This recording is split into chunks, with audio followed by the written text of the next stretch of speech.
So I started as a producer, and then Hmm. I eventually took over art director. So I would never use designer Hmm. for my name. So I think art director producer is probably the most accurate thing.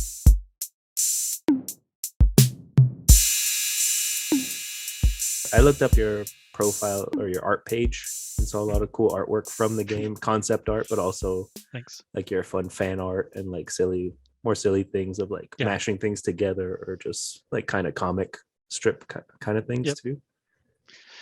Yeah. So as far as the day is concerned, when it comes to the art director side, Hmm. um, at this point the team's shrunk down a little bit.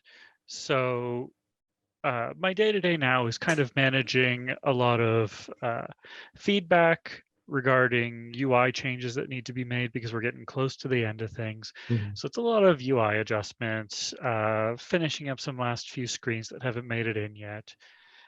Things like working with our marketing department on some of the stuff that we're going to be using to I guess to just make people aware of the game. And then it's also finishing off some other things like sort of story cinematic videos that we've got going on. It's a lot of odds and ends right now. Hmm. In the past, when the team was a little bit bigger, it was a lot of working with the concept artists to define the direction of where we're going with new characters that are going in, making sure that everything kind of fits the style and direction that I was hoping to go with the game, um, adjusting as needed Hmm. as new things are happening. And they would also be working with the 3D team to make sure that they're sort of on that same page as well. So that's most of what the day would look like just on the art direction side. On the producing side, it ends up being a lot more just meeting with people constantly to Hmm. make sure everybody else in the studio knows what's going on, to make sure everybody on the project knows what's going on, to kind of try and pull information out of people to see what they think about how the game is turning out, whether or not we have people in the studio who are having fun with it. More importantly, finding the people in the studio who are not having fun with it yet. That's always a really important one because you need to see, you know, we have to enjoy it first Hmm. and Yeah. expect somebody else to come along and like something if you're not completely behind it yourself. So that was a lot of the producing side, was just endless conversations with anybody who was willing to sit down and talk with me about the game.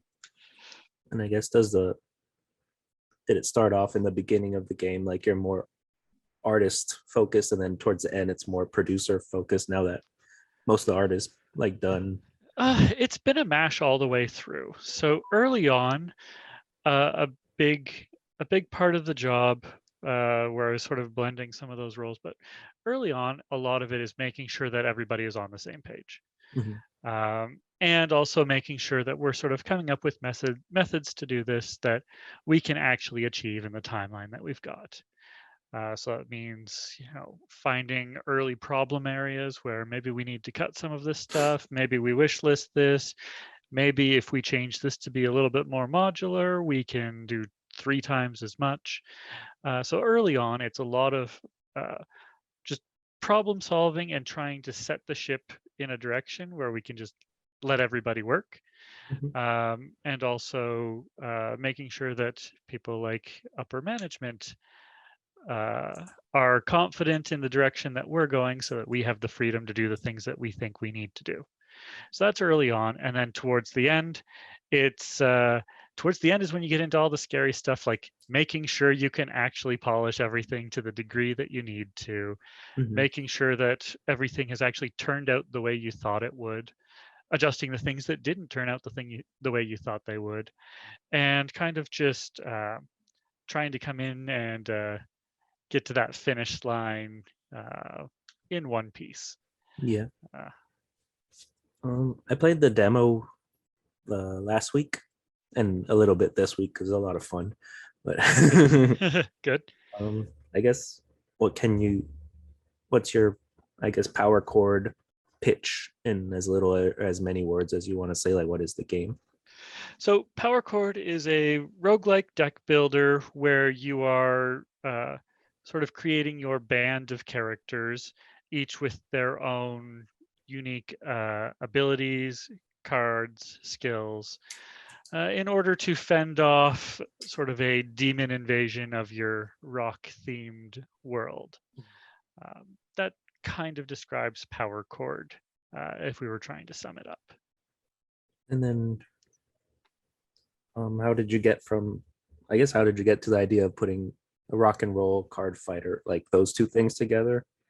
And were there other ideas in the beginning maybe that didn't work out, or maybe it was something else, but then it morphed into this idea? Nothing ever starts in the direction where you, or nothing ever goes in the direction you thought it was going to Yeah. originally. So Power Chord is built off of an older project where it was still a music battle game. Mhm. It wasn't necessarily the card game though. So it was more like a turn-based RPG where each character had their couple abilities that had cooldowns on them, and you were attacking in that way. So it was a different version of that, and it didn't, while it was music themed, it was not so closely pushed in the rock demon fighting sort of direction. And that was kind of, that was where it started, and then a lot of the rock demon stuff came in when we were prototyping things out and sort of seeing, what do we think is a unique twist that we can put on things? How can we make this ours? What are we offering to the genre that does not exist yet? A really big thing for me is that uh, I think I've gotten a bit old and jaded. And so all I really want is to see something new, Mhm. or at least something new to me. So, I mean, you can go down the route of this. It would have been really simple to make this sort of a fantasy themed kind of card game. Um, but if I wanted a fantasy themed card game, there's plenty of other people who are already giving me that option. So Mhm. we need to at least make sure that we can catch people's attention and offer something new on the visual side and the theme. And that's where a lot of the rock demon stuff came in, was um, bringing in a lot more influences that I don't usually get to use at work. Yeah. So I brought in a lot of the music I'm actually listening to. I brought in things like my favorite comic book artists as reference, uh, bringing in a large part of the influence of the art for Power Chord came from years past, when the only way to find out a band was in town was a photocopied flyer stapled to a telephone pole. Mhm. And I used to rip those posters down, and I had a whole bunch of them from bands coming through over the years. And so that photocopied, kind of dirty, ugly, not perfect kind of appearance started working its way into the game mixed with the comic book stuff. Mhm. Um, and really, it was, like I said, it was an opportunity to bring in a lot of things that I like and don't often get to use. And every step of the way, I kept kind of just pushing for whatever I thought was best, waiting for somebody else to stop me, and they never did. So we just kept pushing in that direction. And then obviously that's only the start of it, like the art team being able to actually act on a lot of those things is a huge deal, because it can be difficult. It would have been easier for everyone to just say, let's do a fantasy theme, because everybody already kind of has that. But when it's somebody trying to bring a lot more of their sort of personal influence into things, that is just an increased challenge for the entire team to try and adapt what they're doing to somebody's sort of personal reference. Um, and then obviously it was also really helped by our audio department, Tom and Dylan, who have done a fantastic job sort of bringing that music into Power Chord. And once we started getting a few of the music tracks in there, it really started to push the art as well. And then that back and forth between the two really helped push the direction of that sort of rock demon theme. Mhm. No, I like the art style is really cool, and it reminds me of like Guar that I saw them once in in college, like Yep, the demons and stuff. But then yep, there's also what you were saying about like pulling down the posters when I'm in the menu. I think of like those old rock posters or punk yep, rock posters yep, and like concert stuff. yep. It was absolutely stuff like that.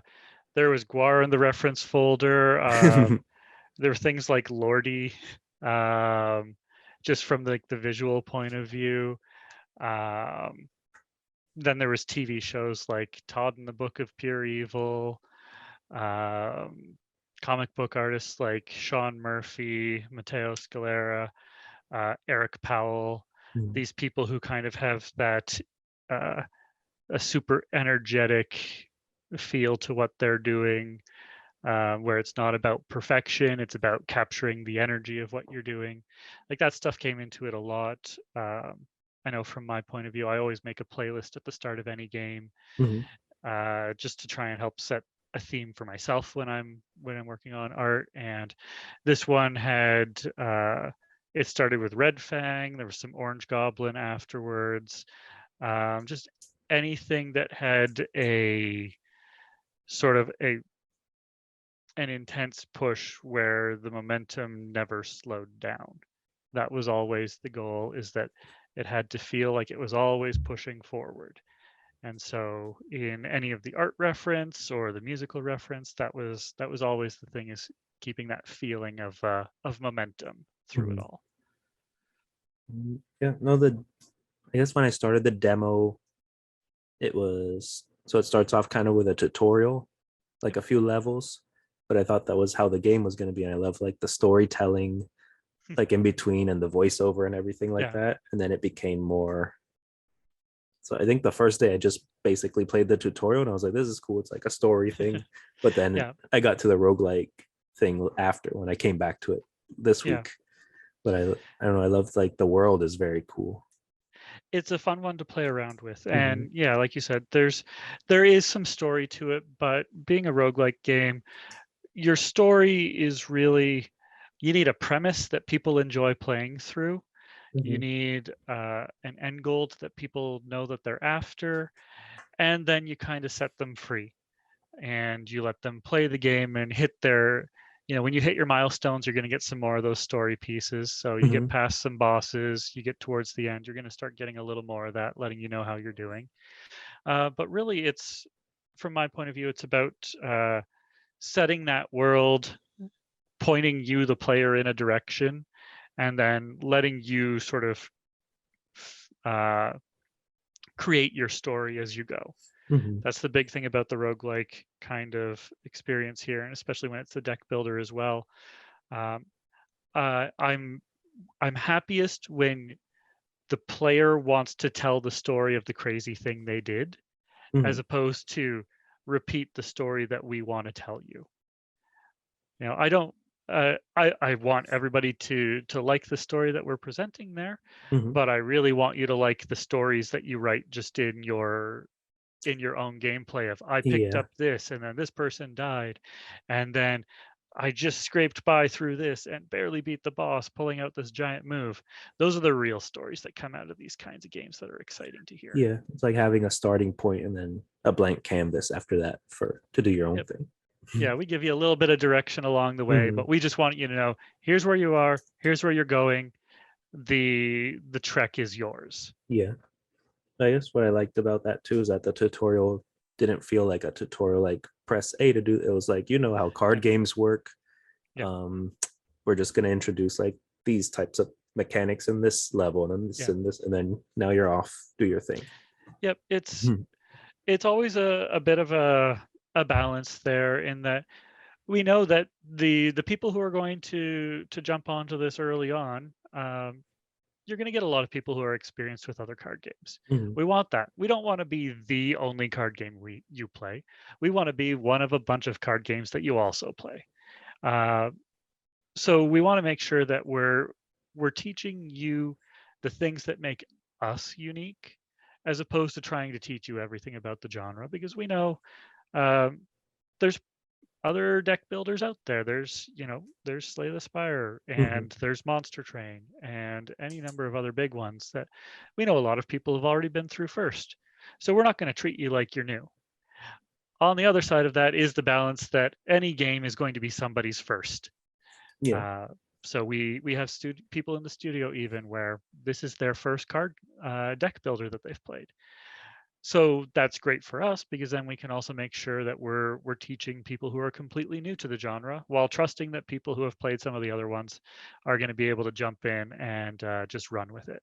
And you can really see that at events like PAX, where the players who are new to the genre, they really get into the look and feel of the game, and as they start powering up, they start to really enjoy feeling just overpowered at Hmm. points. But then you watch the people who have some experience, and you can always tell because they rip right through everything and they just completely destroy stuff. And it's really cool to watch that they're able to learn or to learn the game so quickly, and to know that you may have been able to walk through the demo relatively easily, but we are going to absolutely crush you when you start getting to some of the later stages. So Yeah, there was points where I felt like I'm super strong and these guys will never kill me. And then I got to a boss and he started doing damage, but then I still yep, killed him. yep, But I feel like I've started playing Slay the Spire, I guess like last month or whenever it yep, was on PS Plus for free. yep, And the funny thing is, before even I know Slay the Spire came out like years ago, but I yep, played Castle Morihisa on Switch that had come yep. out in like March before ever playing Slay the Spire, and I was like, oh, I like this game, and I feel like it would be what Slay the Spire is. And then when I Yeah. started playing Slay the Spire, I'm like, oh, this is like that was an exact copy of it. Like everything is the Yeah, same, but it came later, and I'd rather play the older game because the older game yeah, feels better. But I like yeah, with your game, there's a team. There's like all these different things. Like you see the yeah, influence, but not like the copy. Or maybe there's yeah. influences from different games coming in, even. I think it's it's tough because you see that Slay the Spire did such a great job of sort of, I don't want to say defining the genre of roguelike deck builders, but Hmm. it's certainly one of the uh it's obviously it's the biggest name in it, but Yeah, it's the one that comes up it's if you're playing one, you're like, this is like yeah, Slay the Spire. and and it's done a fantastic job of doing that. And it it did set some standards for how to handle some elements of it. But then the important part is always going to be, well, what do we add? Mhm. Like what new is there to this genre that we can add that's uniquely ours? And that's where we really wanted to push the team aspect of it, Mhm. where you can start our like because you can change out the characters as you go. The intention is to eventually have 12 playable characters. So that Wow. will be 3 of each class. So as you're able to swap those out, you can really sort of customize what your run can potentially be, and make little adjustments to sort of the potential actions that you're going to get. But then even as you're going through a run, you're going to find that you have your favorite characters, but sometimes you don't get as many cards for them, and you end up powering up one of the other characters instead. Mhm. And so, like you mentioned, where you started to feel like, wow, I'm getting really strong, we want every character to feel like they can become overpowered Mhm. if you find a way to do it, so that you can go in with, this is my favorite character, and then you can leave a run with a new favorite character because you found a new way to Yeah. make them super overpowered and dominant. um, and we found that that was kind of an interesting sort of unique trait that we were able to bring to the deck building genre. Mhm. Well, that's kind of like when I was playing Overwatch a lot. Every time I Mm, would start playing, I would do mystery heroes. Yep. and try out new players. And like Yeah. maybe the week before I was really good with Junkrat, and then that day I'm like, oh my god, I'm so good with like Symmetra, and I never play Yep. with her. And then like I would always change who I play with based on Yeah. doing that for a little bit, and then I'd be like, oh, this is the person I want to beat today Yeah. or this week. Yep. I did the exact same thing. I always played mystery heroes just to be able to try out different stuff. Mhm. And it's funny because I still load it up every once in a while. And I find that more recently, like I think I was playing Overwatch for 3, 4 years. Yeah, I did a lot. And in the last 2 months, suddenly I like playing as Cassidy. Yeah, it always I changes. I never liked using him before, but recently that's become fun. Hmm. And I think that that's a really neat way to sort of allow people to grow with the game as well. Is you're going to have things that you're going to have characters that are your favorite early on because they can become powerful easily, or they can help you be more defensive, or they can Hmm. help you heal, and they'll be your favorites at the start because they're saving you. But the better you get, you're probably going to shift into other characters who are your favorites because they offer you more complex things that you can do, Hmm. or you can set up actions that are more fun for you, or just you enjoy starting to play a little more risky. Um, so I think over time you're going to find that your favorite characters uh, change Hmm. as you're playing, and that's something we're really hoping to have happen. Yeah. When it came to the characters, some of it was actually bringing in influences from fighting games. So the way, if you think of like Street Fighter, where every character has their little bit of a different feel and Hmm. energy, um, and so we wanted to bring that kind of influence into the deck builder as well, and everybody can have their favorite. Yeah. No, it's cool to have different characters that actually feel different, Mhm. because then the game can change as you play, and even different team builds if you put like this guy with that guy or stuff Yep. like that. Yeah, and it's neat to see because you'll start with, I'm going to pick this team because I really like this guy who adds all the poison to the enemies, Hmm. because that's a fun one for me. But then uh, maybe you don't get a lot of his cards dropping, and then you realize a few fights in that one of your other characters is actually getting really powerful, so you switch your entire strategy to, how can I push that build this time? And then, because you can swap out characters, there's any number of sort of combinations of decks that you can end up making, and that's kind of a big thing for us as far as what are we bringing to deck builders that people can't already get elsewhere. Hmm. And then are there other games, I guess, other influence games you can think of? Because you brought like Slay the Spire, maybe Yep. is one for the card, the deck building. You said Street Fighter now is more for like the differentiation between characters, but Yep. maybe other games that even little parts that you brought into this game. Yeah, I mean, obviously, like Darkest Dungeons has a little bit of influence there because it was the team of characters that you were bringing in. Um, Trying to think off the top of my head. Yeah, I think those were, as far as games are concerned, um, like Slay the Spire with the Darkest Dungeon team, presented kind of like Street Fighter with the music theme. I think those are the main uh, game influences as far as I'm concerned. Our designer um, has our designer Miko has got an extensive game knowledge, Hmm. so I know that she's bringing in far more influence than I am. I prefer trying not to use other games as reference too much. Hmm. I think that is something that can happen frequently, and that's how you can occasionally get what you mentioned, where it's, this game is Oh yeah, actually like a reskin of the 90%. game. Yeah. And even if you don't mean to, it's really easy to say, well, Slay the Spire was successful and they did this, so we should probably do it too. It's Hmm. really easy to fall into that sort of trap. So I think it is important to, obviously know what other games in your genre are doing, but try to bring in as many of your own influences from elsewhere as possible. Hmm. Um, just because that's what you can do to make it yours. Yeah. Um, and I think that's what people want to see a lot of the time too, is they want to see a unique take on something. Mhm. So we try not to have other games be an influence too much. Yeah. But yeah, if you talk it to anybody on the team, they'll have their little bit Mhm. of their own sort of reference that they've brought into it themselves. Mhm. Yeah, but it is like what you said of how you're not trying to bring in the Slay the Spire or the deck Mhm. building card, the Yeah. ultimate game or the killer of the other. You want something that people can play. I mean, oh, this is different. I like playing this Yeah. because of this, and then I go back to this game because I like this. Or Yeah, absolutely. It's it's crazy to think, we want to overtake some of these other great games that we Mhm. already enjoy playing ourselves.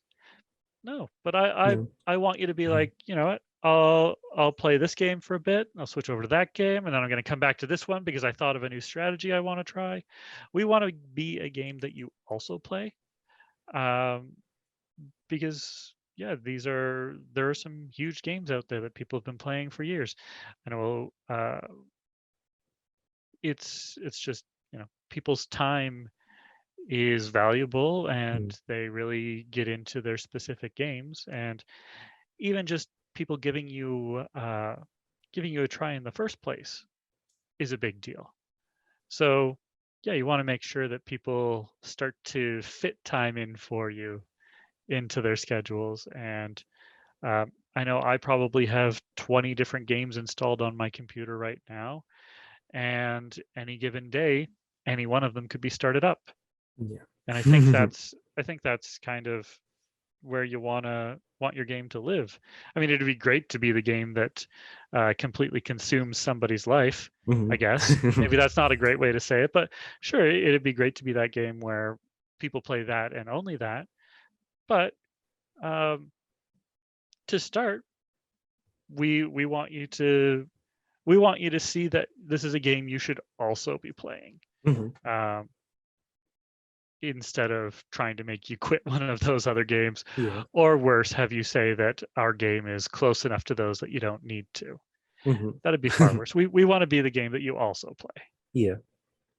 And then I guess I saw in the menus or like in artwork of the characters, I kind of see some like the line art on the outline is kind of like Borderlands ish, but is that Yep. more from the comic artist that you guys liked and stuff too, or? Yeah. So it's it went through a few variations, and we'll never be able to stop people from saying it's similar to Borderlands, Mhm. which I'll just take we'll take as a compliment.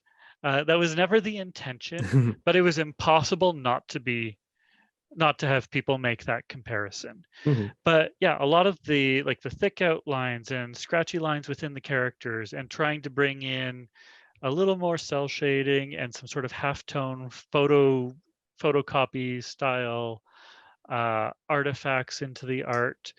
Um, from my point of view, that all comes from those photocopied posters and the comic book artists. Mhm. Um, that sort of mixed media feel, and an idea of purposely being imperfect with stuff. Um, the lines didn't need to be exact. They could be a little bit scratchy. There can be some artifacts in the shading, and that's okay. Making it purposely imperfect gave us a lot of flexibility as a small team, because we didn't have to worry. Like, we were able to not sweat the little details that we knew were going to disappear into the overall picture. Yeah. Um, Even though people wanted to, um, it allowed us to do more faster than we normally would have been able to if we were shooting for something more realistic, or to have something that was cleaner or didn't have that sort of stylization to it. We probably would have been able to do less. Mhm. Yeah. No, last week or a few weeks ago I played Trek to Yomi that I beat it, Yeah. but it was kind of like something I noticed in the art style is as a whole it looks like beautiful, like you're watching Mhm. a Kurosawa movie back in the Yep. day or something. But then when you get to the cut scenes or the close up, you see the character design isn't as perfect as you feel it is from because it's all everything working together to make it Yep. look like that. Yeah, that's one of the interesting balances when working on games is the step number one is how will you see this 90% of the time? Yeah. And do you put detail in that nobody here will ever see? Sometimes. Hmm. And then as you go, you start to find out, okay, well, these are getting used in cutscenes, or we want better renders of these, or we're doing close-ups at the end of fights. So you find like, okay, we need to clean up a little more of this. But um, you have to stay flexible when it comes to how detailed you get in that stuff. And very Yeah. often, as long as the overall picture is coming together really well, like you said, when you're in the actual gameplay Hmm. portions there, as long as the overall uh, picture comes together really well, there's a lot of things that people will never even notice. Yeah. Um, and that's something that you can take advantage of, or you can spend an extra year on your game perfecting. Yeah. Uh, No, even when I captured video of dead cells for something I did like last year, yep. and there was a part where I just there was this cool kill and I kept rewinding and fast forwarding and closing in on it, like zooming Yeah. in. And even when I zoomed in, I'm like, oh, that looks really good. I mean, it might be the pixel art or something that Yeah. it doesn't really lose anything, but it was Yeah. just in some games you'll zoom in or something like that, and then you're like, oh no, I can't do this. This Uh, it's funny because pixel art kind of starts zoomed in. Um, if you Yeah. think about it, Hmm. if it's blowing the pixel up to 4 times or 8 times its normal size, you're Hmm. already kind of zoomed in on those details. So it actually just gets sharper as you zoom out. Yeah. Um, but yeah, pixel art tends to be a little more, like you said, crafting on a pixel by pixel basis. Hmm. Dead Cells is different because it was their 3D conversion. But that did mean that it should have been precise pretty much all the time for you. Yeah. And they also put a lot of effort into their animations, so I would expect that Hmm. that would end up looking pretty solid all the time. Yeah, it looked really cool. And in slow motion, everything. Yeah, Um, or there's something I really liked in the game is so when you're doing the battle, the characters are always moving. There's like the small animations, but also yeah, there's the attack animations are really cool. Like if you do a awesome. some kind of attack card, like they'll shoot something or they'll hit the person or block or everything. Yeah, yeah. That was so Michael, our animator. Um, Early on, that's a big part of where the Street Fighter influence came in. Hmm. Was when they play their animation, like when they play their animation because they're playing a card. We want it to feel just a little bit like Street Fighter attacks. Like if Hmm. I'm playing the guitar and there's a fireball flying out of it, that should feel like Ryu with a Hadouken. Like you want that same sort of feel and that same energy that you're not just playing a song and a fireball comes out. You are conjuring this fireball that is going to blast them in the face, and this was an attack. Hmm. So yeah, that's where Michael was putting a lot of that sort of Street Fighter influence into things. Yeah. And there's the yes, you have the shields, but there's like that clear shield that one Yep. player can give the other ones. But I feel like just like the artwork of that, it just looks so beautiful when you put those up. Thanks. Yeah, that was Paul, our effects guy. He's been doing a lot of shiny, glowy, exploding, uh, bright colors, and it's been awesome to be able to do that as well. Mhm.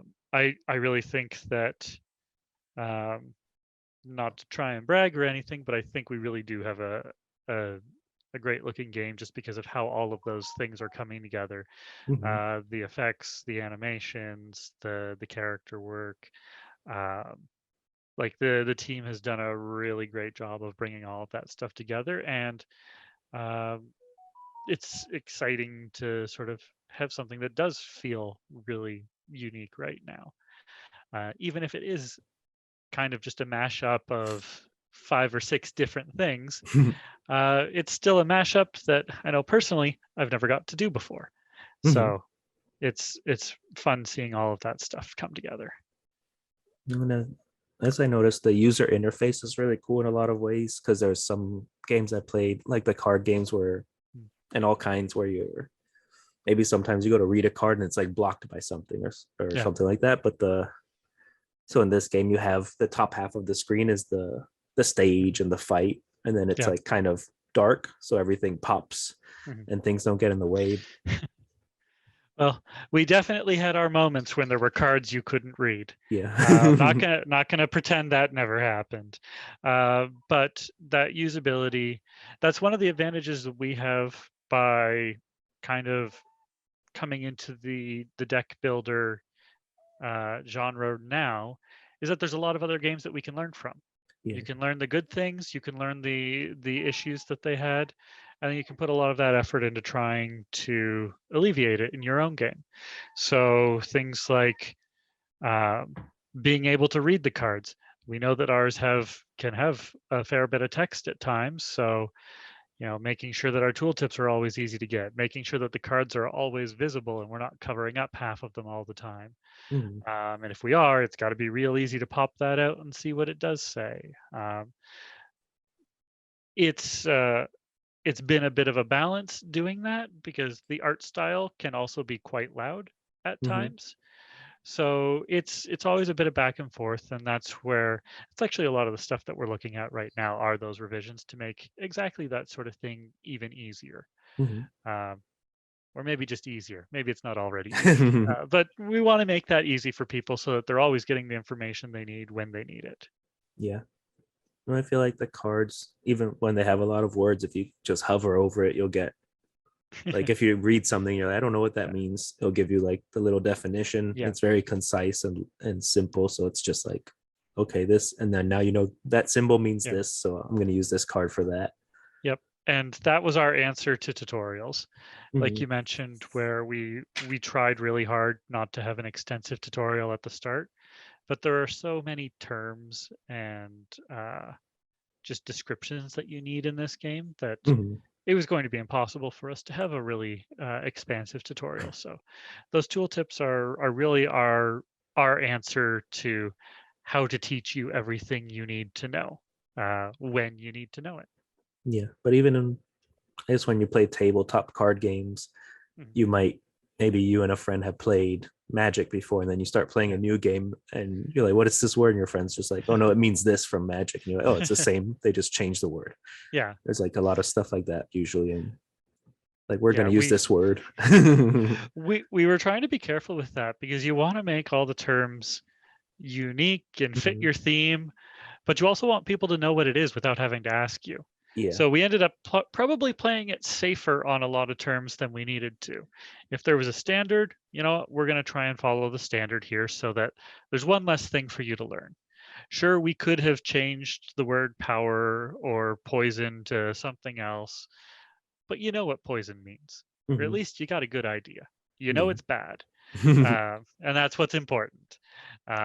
We could have called it something else and then make you learn our word, but there's also no reason for us to overcomplicate something for players if we don't need to. Mhm. I guess I wrote down that there's like a good defensive awareness because during your turn when you're attacking, you Mm. see what the enemy's gonna do, kind Yeah, of usually, unless like someone might have it hidden or something. But you yeah, know, this guy's gonna attack like three of us, so I want to take him out if I could. Or yeah, I feel like other games might do that, but they might do it in a small way, so I don't even notice or I don't look at it sometimes. But it's like very big and in your face, like these people are yeah, gonna get hit next turn for like 8 points for whatever yeah. points. We found early on that that was a really important thing for us because you've Hmm. got your four characters and they each have their own health bar. If you don't know what's about to happen, you just started playing cards randomly because you couldn't block if you didn't know where the attacks were going, and it felt like a waste. Hmm. So we ended up putting those intents in there, and then it immediately turned it around to, okay, I need to block here, attack here. I'm safe to fight with this guy. That one isn't getting attacked this turn, so they're good. Hmm. And it added a lot more. It it added a defensive strategy. When you couldn't see who was going to take damage this turn, there was no defensive Yeah, you're kind strategy. of guessing. You just blocked randomly to see Yeah. what would happen. Um, So that became one of the most important things we had to do for the game, was make sure that you knew what was going to happen, and then it allows you to make the best move possible. Mhm. Um, because what we wanted to make sure is that you never feel like we killed you. We Yeah. want you to feel like there was always a chance, you were Mhm. given You all the did the tools wrong you thing. needed. Yeah, it's important that we can't feel like it was a cheap hit where, okay, well, I'm going to put all my block on this guy to keep him safe, and then we kill your other character. Mhm. That just felt bad when it happened. Uh, so yeah, the knowing what the enemies are doing, knowing who they're targeting, knowing which of your characters are in danger, it left you with a bunch of options. You can add armor, you can use your barriers to completely block a hit. You can weaken the enemy who's attacking you. You can break that enemy's armor, so you stun them, so they're not attacking anybody this turn. Mhm. Maybe you've got a chance to kill them off, and that's even better. But we wanted to try and give you as many. Once you knew what the enemies were going to do, it suddenly opened up a lot of options for how to deal with them Mhm. and how to be defensive. And that was an important one for us, to be able to be flexible with things. And it really opened up our options for our drummers, which are our tank defensive characters, Mhm. where they didn't all have to just have armor options for you. Uh, the second drummer that we unlock, Roxy Cleaver, she's a much more um,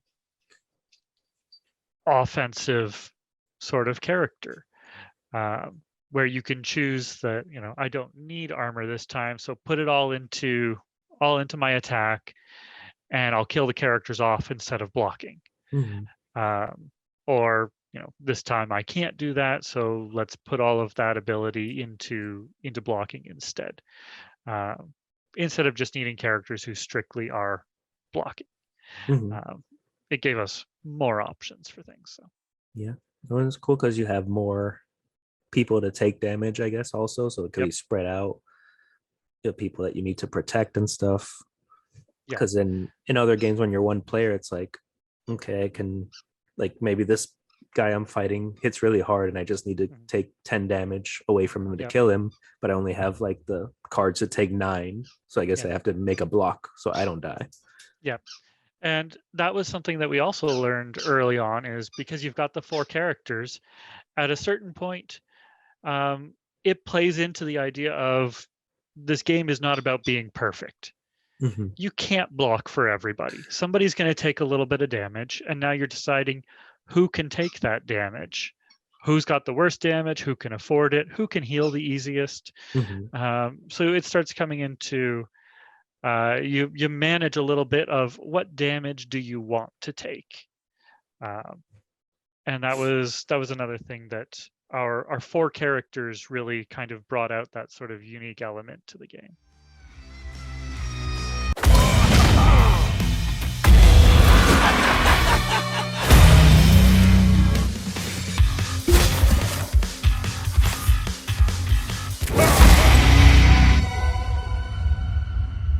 Do you have a composer or a band behind the music, or is it Yeah.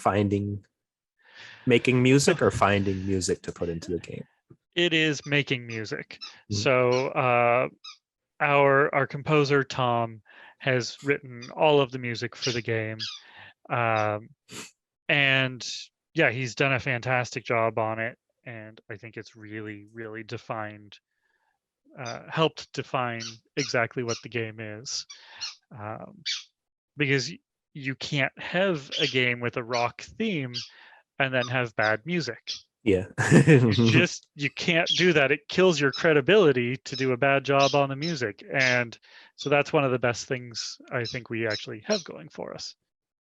Is Tom's background in metal rock music, or is it just like composing and this is like something different for him to do, but he's done all kinds of music? He can Mhm. do pretty much anything, is what it's turned out to. Mhm.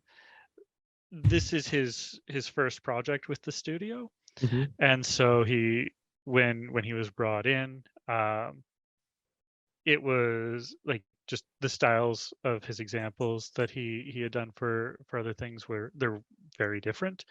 And then yeah, I was completely blown away by what he did for this game because it was such a big leap from from the other work of his that I had heard. Mhm. Um, and yeah, he's done a fantastic job with it, and now I'm convinced that he would do a fantastic job of literally anything that we would throw at him, which makes me want to find the most complicated things that we can, just to see what he does with it. Mhm. um, yeah. Well, then I usually ask people about them more about themselves and like their Yep, history with games and everything, and how they got to where they are. But sure. so I guess I'll ask first is what are your early gaming memories? Like what consoles or maybe PC or games you started out with? So I can remember being handed a a cord that was plugged into nothing Mhm. and being told that if I use that, I can control the enemies in Super Mario Brothers 1. That is my earliest video game memory, is being lied to, Yeah. so that nobody else had to share a controller. Were you Uh, the little brother? in this case, yes. So that's the earliest memory there, but it would be like if I was to pick out sort of three key games Yeah, like your over the big course of my games. life. Tony Hawk Pro Skater 1. Mhm. That was probably the most important one because that's where I found like just the soundtrack for Yeah, that the game music. was also probably a pretty important thing too. So Tony Hawk Pro Skater 1 was probably a big part of the direction of my life. Mhm. Counter-Strike Source, Oh yeah. because in college that introduced me to multiplayer games and it got me back into playing games after a few years of being distracted by other things.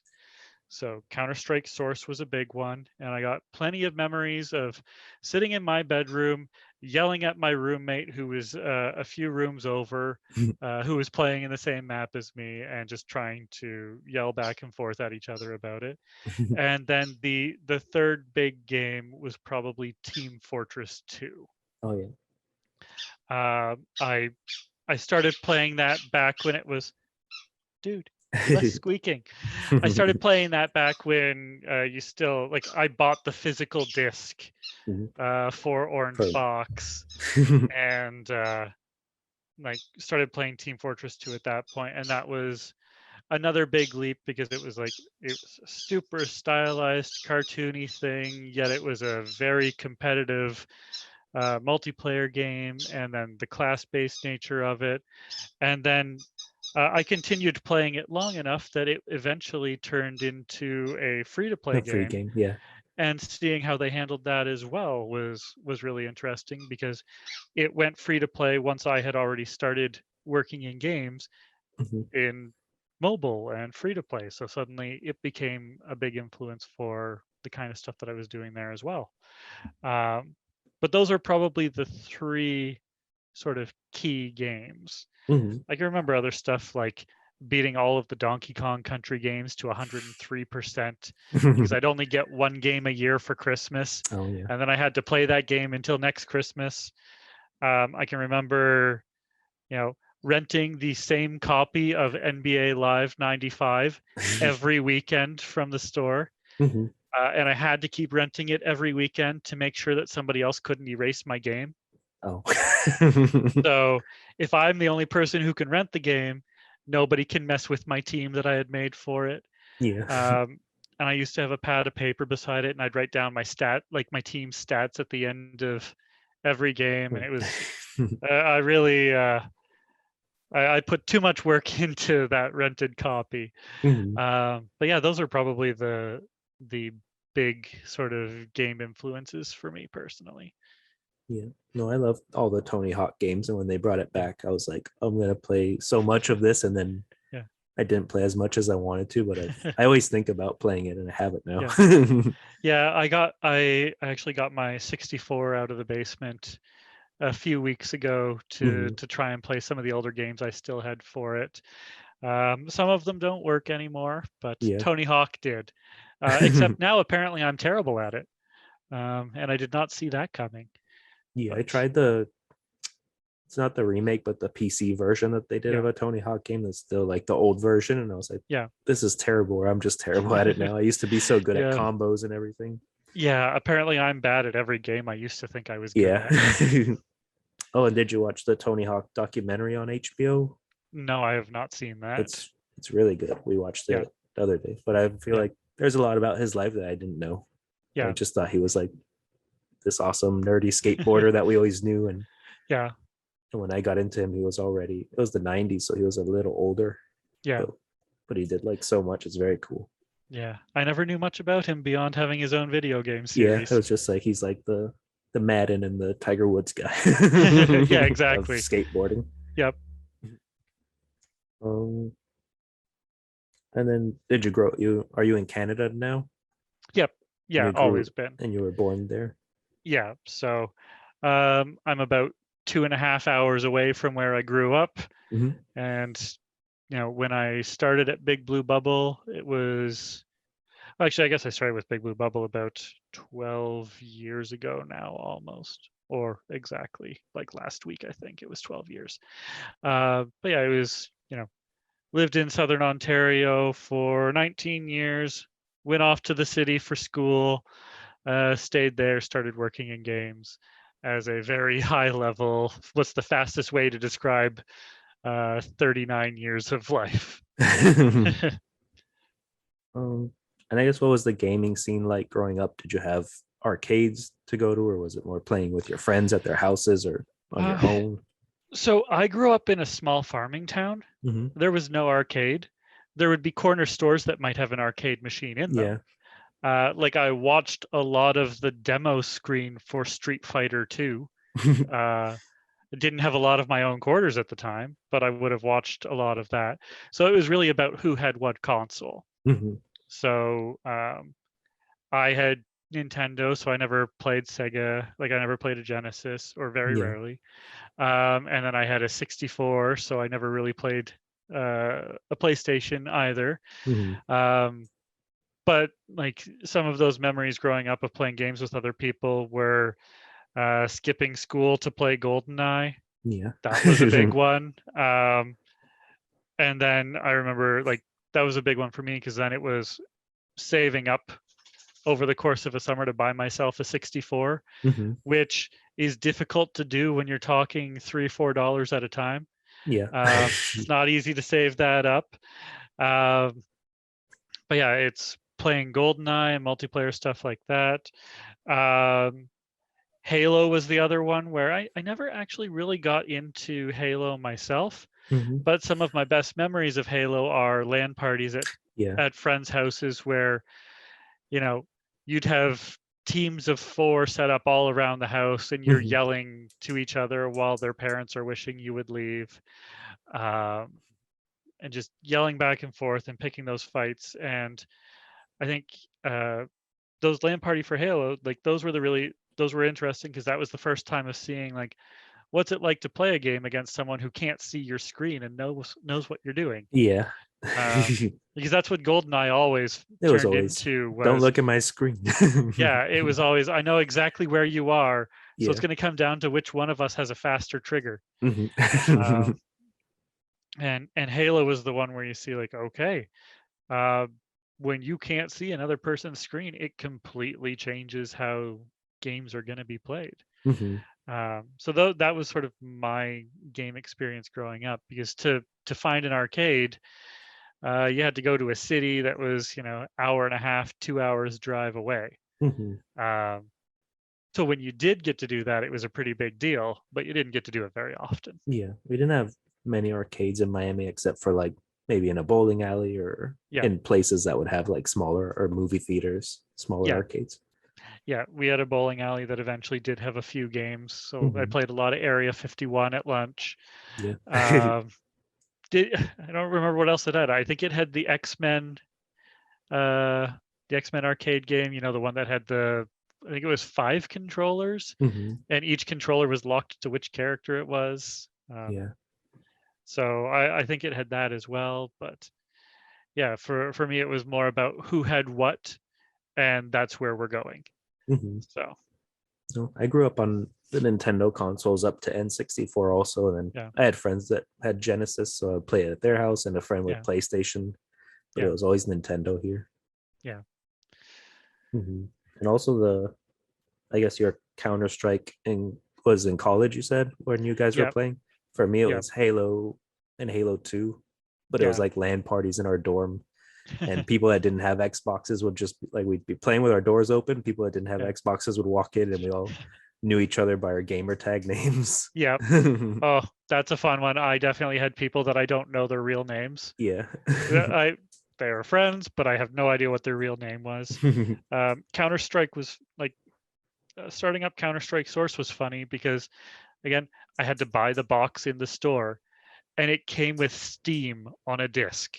Yeah, I think I have And Counter Strike, a Counter Strike that's like that on a yeah, disc from when my it friend was was like, "You got to play this." it was just funny buying Steam, like installing Steam from a disc before you could Yeah. play the game. And it seemed annoying at the time. I didn't like the idea at the time, and then you find out like I guess I've had Steam installed since for almost 20 years now. Wow. Right since they first created it. Yeah. And then what did you study in school? Was it art or some game design or a mix or something So totally different? uh, it's not totally different. I Mhm. took graphic design first. Okay. So I took graphic design straight out of high school. It was a 3-year program, and then I can remember thinking that the worst thing I had ever done was finish school.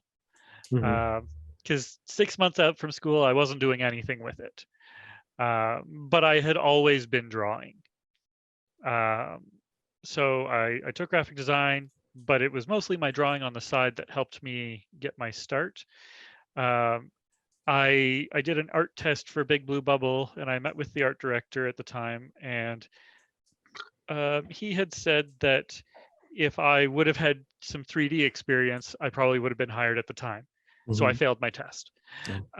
I shouldn't say I failed my test. I maybe I failed the test. I don't know. I never asked him about that part. But because my skill set, I was missing that one thing. I didn't get a job at the time. So I then took another year of school for just a 2 semester 3D program. And then I wrote back to the same art director here at Big Blue Bubble. I told him I had did what he had suggested, and I think he felt guilty that I listened to him, Hmm. and I got my first job here. So I think he kind of felt the, oh no, I said to go back to school and you did. Okay, here's a job. And so I got in. Um, so yeah, I've got it was the graphic design, a year of 3D, but then it's mostly all the drawing that I did on my own on the side that has sort of helped me survive through the last 12 years or so. Hmm. And over the last 12 years, it's kind of like as new things come out, you just have to learn them or figure it out based on what you know, Yeah, anyways. you keep learning and adjusting, and Hmm. I think that's part of it's not as difficult for people in games to do that because I feel like a lot of people who've gotten into games are a little bit like that anyway, Hmm. where they're like you don't get a job in art because you took school for it and then you don't do it on the side. Anybody who got a job working in game art, it's a person where they enjoy doing that stuff anyway. Hmm. You may not want to do it as much in your free Hmm. time as you get older, but you were already probably pushing yourself all the time to do better, to do bigger, to do more.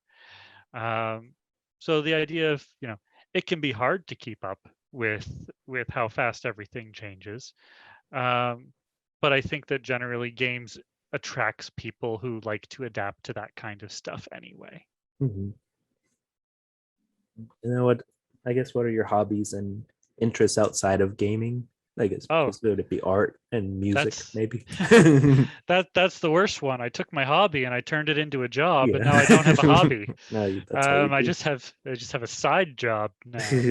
Um, yeah, so I guess I could say comic books. That Hmm. counts. Yeah, I've always collected a lot of comic books. My movie shelf looks a lot like my comic book shelf. Yeah. I've got a great collection of bad action movies. Um, And so those are probably the two biggest things. Obviously music's been a big influence on everything, but as far as hobbies are concerned, yeah, I think the movies and comics are a big part of that. But it was always drawing, and like I said, um, I think people who get into games, a lot of them just kind of enjoy learning a lot more about it anyway. So um, drawing, it's additional 3D stuff, it's learning new tools to do neat new things that I never knew before, that sort of stuff as well. Hmm. But I certainly ruined my hobby by turning it into a career. Yeah. I've always loved drawing, and even in school, I was always doodling and Yeah, stuff. And then I went to school for copywriting for advertising, but I took yeah, the Illustrator class, the Photoshop class, and like all the yeah, different art direction classes that I wanted to yeah, learn that stuff too. yeah. I just feel like I've never been able to come up with like my own style. I kind of still trying to figure that out.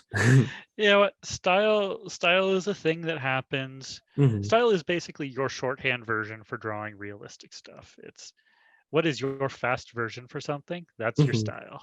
So it's something that you only find over time. And even at this point, I don't feel like I have any specific style to what I do. My portfolio probably looks like it's made by 30 different people. Just everything is always a little bit different or always trying something new. Just because of other people who have done neat stuff that has kind of influenced it. Hmm. Um, but yeah, that's probably what's left as far as hobbies at this point. Hmm.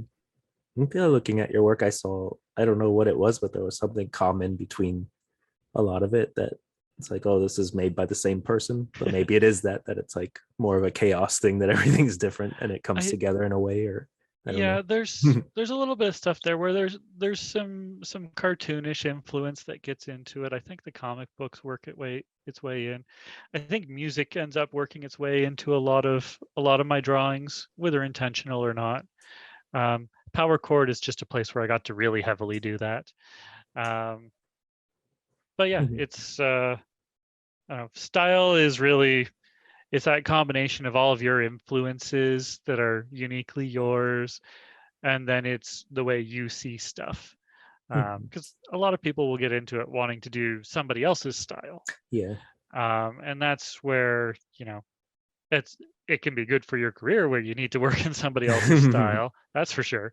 But sometimes you can struggle to find your own if you're too heavily focused on trying to match somebody else's. Yeah.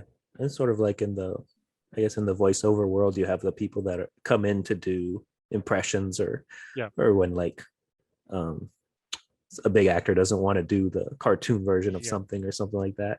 And then you yeah. have people that just have their style or that can do all kinds of stuff even. Yeah, you've got people like John DiMaggio, who Mhm. has made his career out of being himself. Yeah. And then you've got someone like Hank Azaria, who has been any number of sounds. Or you take Frank Welker. I Mhm. don't think there's anybody who has more credits than Frank Welker. Yeah. And he has been anything.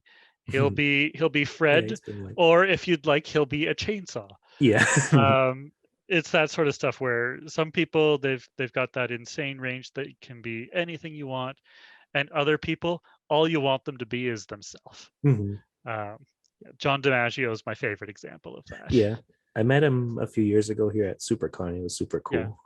yeah, Yeah, but I love his work. He's great. yeah. He always sounds like he's about to die, just a little. Yeah. Like he could burst at any moment. Yeah, but even in, yeah, when I met him in real life, just having a conversation with him, he just still sounds like that. Yeah, he just has that energy to him. Mhm. Now, what are your favorite types of games to play? Is it just all kinds of everything or online games? Um, tr- like most of the time, I do tend to steer towards shooters. Mhm. I prefer action stuff. I'm not a sit and think about it player. I'm a rush in and That's me just too. see whatever happens player. Mhm. So I'm not good at stealth games at all. but I'm pretty good at games where you've got a health bar and you can eat a lot of damage to do whatever you want to Mhm. do. That's the way I play. Um, lately, I'm just trying to find things that are new to me, Mhm. because I find like Epic putting out a free game every week Yeah, is that's great. awesome. It's great for trying out stuff that I probably never would have. Mhm. Um, it's also not great because it means I've got no commitment to any of the games I'm trying. But as an example, like right now, I'm playing through Doom Eternal finally. Mhm. I just finished Lost in Random, Oh, which was really cool. that's cool. But then at the same time I was playing Lost in Random, I was also playing oh great, now I can't remember. There was a tower defense. There was a tower defense that I got for free on Epic a while ago that I've Mhm. been playing as well. So I will kind of jump all over the place, but usually it's action stuff. Mhm. Not too much thinking, just doing. Yeah, I feel I can do the stealth thing for 1 or 2 runs, but if I keep dying, then I'm like, I'm just trying to run past and get to the next part. If I'm Yeah, lucky. I've gotten old and I don't have the same perseverance for dying and replaying areas Yeah. over and over again. Like I've started playing Mortal Shell Mhm. last week. After about 45 minutes, I decided that was not a game for me. Um, like I've never been able to get any game that prides itself on its difficulty is probably a game that I should not spend my money on. As Yeah. much as people like it, I know it's gonna miss for me. Yeah. So I bought Elden Ring because I was like, I'm gonna try this, and yeah. then I was like, I should have bought Horizon because that's more of a me game. Yeah, exactly. I know that I want to see Elden Ring in action. I would like to be able to enjoy it, Mhm. but I know that I probably wouldn't. No, I need So, like a coach to that someone that knows what to do to sit by me and just tell me what to yeah. do. Yeah. And then I guess when you're working on a game and you get home at night, are you trying to play maybe games kind of like that to research something totally different or Um, it depends. Early on, I'll probably try out similar games. Mhm. Like I never actually played Slay the Spire until we were already several months into this game, Mhm. because it didn't interest me. Yeah. And then it surprised me, and I put about 60 hours into it over the next couple of weeks. Mhm. Um, so I will usually try to play a little bit that's like the game that we're working on, just so that I'm familiar with what people are expecting. And then I try to step away from it and just play whatever's interesting. Yeah. Um, because yeah, you don't want to get too focused on similar sorts of games. You want to know what options people have and what becomes standard, and Mhm. sort of play it critically to understand, like, well, why did they do this? Or I like that they did this. Why did I like that? So you want to do that at least a little bit, but you also don't want to get tied up in being too focused on it, unless you just really do like that game a lot. In Mhm. which case, play it forever if that's what you want to do. Yeah. No, I found that I guess when they started making more of the deck building and card based games, Hmm. I didn't know if I was into them. And then I think it was because of the Steam World Quest, Yeah, because I had played Dig and then I played Heist, which was a game that I'm also like, I don't know if I'm into those type of games. And then I yeah, was like, it's like sometimes it's the story or the world might bring me into a game that I don't yeah, think I'll like. And then I'm like, oh, I like these games now. And then I just start playing more, looking for yeah, more like that. yeah. I've done a little bit of that too, Hmm. where I didn't expect to be into Slay the Spire, but I was. And I started trying out a bunch more like it, Yeah. and some of them hit, some of them miss, Hmm. but that's okay. Then I've been doing, I guess, like a mini lightning round of just like some short questions or quick Sure. questions to end. But well, you said you've been playing Doom Eternal and some Yep. other games, but is there anything else you've been playing lately? Or I'm still firing up Overwatch sometimes because I don't have to think about it. yeah. But lately it has been, if I get time to seriously play a game, I'm probably looking at Doom Eternal because I bought it a long time ago and need to Mhm. eventually play it. Yeah, I bought it on sale, I guess during Black Friday or something, and Yeah, started it, but then I have to get back into it. It's fun. yeah, yeah. I think I bought it for that same sale. Um, and what are you looking forward to playing this year? It's coming either soon or later. Oh, I do not know. Um, Admittedly, I've been focused on what exists and what we're doing, and I Mhm. have not been looking ahead.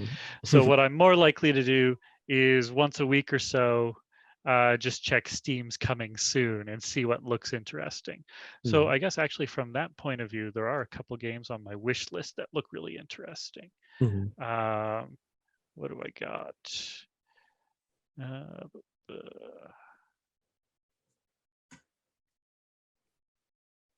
there is actually some of these might even be out already. Cult of the Lamb Yeah, looks that really one I'm fun. excited for. Yep, absolutely. There's other little sort of indie stuff like Please Fix This Road or Please Fix the Road. I've Mhm. just been seeing tech sort of examples of it on Twitter lately, and it's a neat little sort of presentation for a game. There was another game that we were doing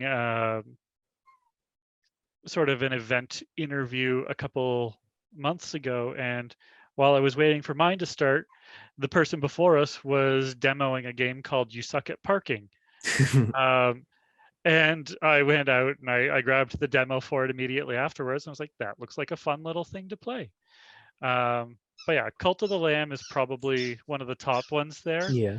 The other things I'm looking forward to playing this year are games on my list that could go on sale eventually. Yeah, I have a lot of Uh, those. like I've been waiting a long time to play Young Souls Mhm. um, I think I because the played the some of art that. for it. I remember seeing the art for it a long, long time ago, and it looked great. And then the last time I got to go to easy on the squeaks, all right. And then the last time I got to go to GDC, I got to see a little bit of what they were doing there. Mhm. So I'm looking forward to trying that out. But yeah, I think as far as like I was about to say, as far as big things that I'm looking forward to, Cult of the Lamb. Yeah. I don't know if I don't know if that counts as big for most people, but I think it's it's people are excited about yeah, that. I think so, and it's got a lot of stuff like I said, I just want to see something new, Yeah. and the whole look and theme of it looks really fun, and that's the sort of stuff that I'm after. Mhm. So Were you at PAX this year a few weeks ago or no? I wasn't, You but weren't, we but some of were. the team was. Yeah, Mhm. yeah, the game was there, Yeah. and we had four people who were there, sort of showing the game off for us. I didn't get to go myself, but Mhm. um, Yeah. I was hoping to go, but then I was I'll just wait till next year and plan it out better. yeah. But it's also, we're traveling across borders Yeah. during various COVID rules that are changing from week to week. So Hmm. it's difficult to do any kind of that travel right now and Yeah. know exactly how it'll turn out. We have friends that went skiing in Canada and they're like, well, we'll see you next week if we can come back. Like we don't know Yeah, what's yeah, gonna happen. you have to be prepared to wait another week wherever you are, maybe, and that's Hmm. tough. Yeah. And then it's other than Tony Hawk, what's a game you're always jumping into, like an old game that you play for comfort? Maybe I always Oh. play Binding of Isaac. I have on my Switch, my PS4 or PS5, like everywhere in case I need it. That's a fun choice for a comfort game. I'm trying to think of games that I have that I keep installed even though I finished them a long time ago. Yeah, or And maybe you're like, I'm never gonna play this, but I might want to, so you just keep it there. yeah, exactly. Where like Portal Hmm. was one that I've beat it enough times and it's still installed. Ocarina of Time. That's one of the few games of that I have actually played through multiple times. Hmm. I'm usually play it once and then go on to whatever else is there. Yeah. But yeah, I've played that one quite a few times now at this point. Uh, Almost none of the other Zeldas, just Ocarina of Time. Left 4 Dead stays installed all the Mhm. time, or Left 4 Dead 2, I guess I should say. But those are kinds of the ones. I usually look for what is a game that I can jump in and out of without needing to commit to anything. What is a game that I can have 20 minutes of fun? Yeah. Um, like I've got BPM is one that I've been jumping in and out of fairly frequently lately as well. Mhm. Bullets per minute, uh, which was also kind of an interesting game to be playing at the same time as working on a different rock themed game. Yeah. And then what music are you listening to, or if not your top band? I guess it's a lot of metal for this game, or is It's there? actually not. No. I grew up on late 90s skate punk. Mhm. So what am I listening to a lot right now is difficult to say. Um, Bands that are getting replayed most frequently. Uh, Arrogant Sons of Bitches. If I had found that band when they actually existed, they would have been my favorite band of 2004. Mhm. Um, Days and Days. Been digging through a lot of my older stuff. So Apocalypse Hoboken. I have been listening to a lot of NoFX lately. Mhm. Dillinger 4. Um, a lot of ska stuff too, like Streetlight Manifesto.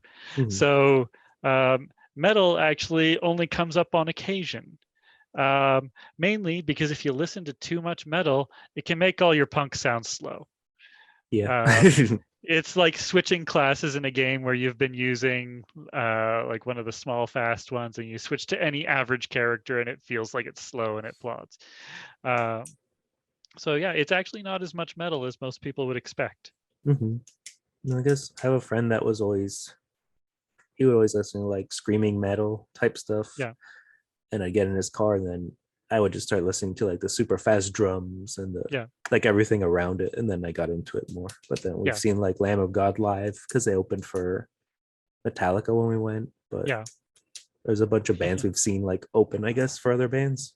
yeah, yeah. Hmm. At this point, I only have a couple bands left on my list that I haven't gotten a chance to see, and they are so long since broken up that it'll never Oh, happen. you But know, that's okay. I have like the top band, like me and my friend have seen Dream Theater over 10 times, Yeah, and Coheed and Cambria I've seen probably like 7 to 10 times, and they're coming yeah, back, and I'm going to see them again probably in a few months. I yeah, feel like there's the bands that I always have to see, and then, but there's some that we got to see Rush twice, which was cool, and then yeah, there's no more Rush now. yeah, yeah, yeah. I've got a few of those bands where I would have seen them twice a year Hmm. for probably 10 years or so, as they were always coming back around, but not so much anymore. Yeah. And you said you collect comics, and I can see them Yep. all, but is Yeah. there, I guess, a certain comic you're reading that you'd recommend, or is there a series you follow maybe? Oh, that's tough to Mm. say. I'll pick up anything that Eric Powell creates. So The Goon, Hillbilly, anything with Eric Powell attached is good. I follow a lot. I tend to follow artists around. Hmm. So Matteo Scalera is one of my favorites. I believe that, well, the book of his that I'm reading through or still working my way through is Black Science. I am rereading a lot of stuff lately. So I just reread Bone by Jeff Smith. And right as I was getting to the end of it, they canceled the Netflix series for it, which was Oh. unfortunate. And I'm also rereading Chew by, oh, I'm going to forget the people's names if I try and say it right now. Or I'm just going to say it completely wrong. But I've been going back through some of my older series that I hadn't looked at in a few years. Mhm. So, And then is there a movies or shows you've watched lately? I'm mostly lately. most things are getting played in the background when I'm working, so Yeah. I try to pick something that doesn't require me to look at it too much. Um, but as far as recent things that I've watched that were really fun, um, I always go back to Doomsday, which was like a mid 2000s movie where it had every possible movie in it. It was a zombie movie, and then it was a post-apocalyptic movie, and then it was medieval, and then it was a Mad Max car chase, and it's got everything in it. Um, so yeah, I tend to lean towards bad action that hopefully has a little bit of style to it. And suddenly, every movie I've ever watched is escaping my memory. Yeah. Do you have I guess, what's your dream project, whether it's working on a certain IP or a genre, and it could be a game or not a game, maybe a comic book, making your own comic book or uh, something, even. I don't really have any sort of dream project. I think how you make it is more important than what specifically you're making. Hmm. So, like I've got properties that I've always kind of liked. Like GI Joe was always a really big thing for me. Hmm. But getting to do something like Power Chord is probably closer to a dream project because Creating push. something. I've been able to push for something that is, as far as a thing I could make at a company, I'll probably never going to get to make another game that is so uniquely my kinds of interests and influence. Hmm. And so that's the sort of stuff that I think is much more fun, is when you get to have that kind of control and put something of your own into it, as opposed to working on somebody else's property. Yeah. I guess sometimes I think, like, what if, like, now that we're getting so many Star Wars movies in different styles, it's Yeah, like, what if someone did like a Star Wars rom-com or something? Or like that is possible. Yeah, the thing like about that would be fun to do. yeah, it'll happen eventually. You just got to Mhm. wait it out. Uh, but the thing about having a dream property is I would like I use GI Joe as an example. I would rather somebody else make it so I can enjoy it, Yeah. because I'm waiting for Yeah, more of because then it. you're just gonna suffer making it Yeah. yourself. Like, am I If doing this wrong? if I have to make it, then I don't get to enjoy watching it. Mhm. I want somebody else to make cool stuff for me. That's what I'm really after. Yeah. Yeah, I guess that's it. And then, is Power Chords, is there a release date or window? And is it coming to only PC or PC and other places? So there is not a specific release date yet. Hmm. Um, we kind of have a loose window for it of later this year Hmm. to release on PC. Now things can change, but that's kind of where we're targeting at the moment. Uh, it's going to be PC only at first, just to help us sort of work some things out and get some more updates into it. Hmm. And then it will be going to, or it should be going to consoles afterwards. Okay. Um, And all do you, things are kind of always possible, yeah. but there's a loose direction for it right now that includes all of that. And do you plan on releasing it early access or just releasing it? Or that's We still like talk. talking about it. We have talked about early access quite a lot, but this one it's most likely going to just be releasing, and then there will be some additional content updates afterwards. Mhm. And do you guys have a Discord or some community that people are in now or not yet?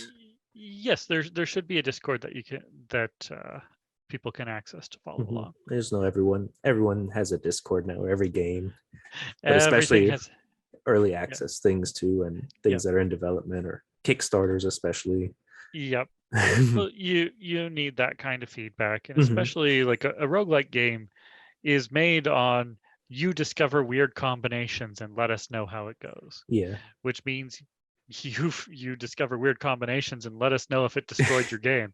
We're Hmm. sorry if it did. It shouldn't have. But if you do find one of those, weird combinations. Like obviously we want to know that too. So Yeah. No. Well, thank you so much for doing this. no And problem. I look forward to playing the full game. I'm gonna keep playing the demo for now. It's a lot of fun. Excellent. And Uh, you should hopefully see there's going to be a few more variations of the demo with different characters mhm, unlocked for it to try out to give you a bit of a preview of what you can expect later on. okay. But yeah, thanks for taking the time to talk and letting me talk about Power Chord a little Yeah. bit. No, it's a very cool game, and I'm happy I got to talk to you. That you're a big influence on it, like your life and your I don't your just the stuff you're into is cool. Yeah, cool. Well, thanks. I'm glad we could do that. Years ago, there was a fracture between the demon world of Helmoth and our midverse. Battles were fought for years along that line between the demon armies and the Knights of the Thunderfist, the legendary defenders of the midverse. The Black Metal Smith, Mordeth, forged a guitar capable of blocking the demon from our world, the Chronocaster. Mordeth took the guitar to the top of the tower and shredded his ancient warrior's solo, locking the demon was shut out of the midverse, and the ones left behind fled into the shadows. The fracture was locked in time. The demon had been stomped out, but Mordeth and the Chronocaster never came down from that tower.